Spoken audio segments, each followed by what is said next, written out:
This week, I shared some information on Facebook about House passage of my legislation, House Bill 775, to prevent welfare benefits from being offered to deceased people. The bill requires the Department of Aging and the Department of Health to communicate each month so deceased Pennsylvanians are promptly removed from the PACE and PACENet database. Addressing welfare fraud and abuse usually generates an interesting conversation, and the comments on my Facebook post didn't disappoint. So I thought I'd share some of my favorites. The first one is from Denise. Denise says, "Dang, now the dead have to get jobs too."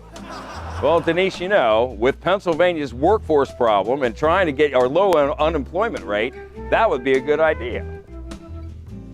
John says, "Waiting for a liberal to be against this and call Russ a bad word." Well, you know, John, liberals don't have to wait to call me a bad word. I get called bad word by liberals all the time. William said, and I happen to know that William is 80 years old, "and I was so looking forward to it." Well, William, I certainly hope that you live a whole lot more years because we need you around down in Lebanon County. Carl says, "Nothing like taking political risks by introducing controversial legislation. You've lost the votes of Lebanon County's dead Republicans." Well, Carl, I happen to know that you live in Florida, so you would know a whole lot about tricky voting scenarios. Andy says, "Have a heart. Those poor dead people need a safety net." I really don't have any response to that, Andy. Lois says, "I can't believe we need a bill for that." Well, you know what, Lois? I couldn't believe it either when I found out this was going on. But apparently, we do, and we passed it, and hopefully the Senate will pass it as well. Sandra says, "So we need a bill to prevent dead people from collecting welfare. Is it that easy to cheat the system? Maybe all of us working class should try to collect on our deceased parents' name." Good grief.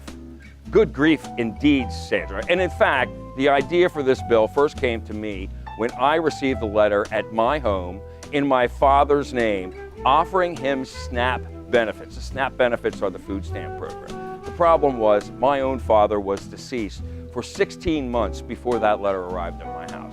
So not only did we offer up welfare benefits to someone who had already passed away, but you know what? I was just getting over my father's passing at that time, so I thought it was kind of, inhumane to be sending me a message generated for my father who had already passed away. The other thing is that my father and I share the same name. So if I was an unscrupulous person, I think, I might actually think about going and signing up for those benefits. So that's a great comment, Denise, and it gives me a chance to actually explain the reason for the bill. And finally, Dawn says, "Thank you, Russ. You are so outstanding. We love you." Well, thank you so much for saying that, Dawn, because you saved me from saying it myself. Thanks a lot, folks. Thanks for tuning in, and we'll see you next time on Facebook Response.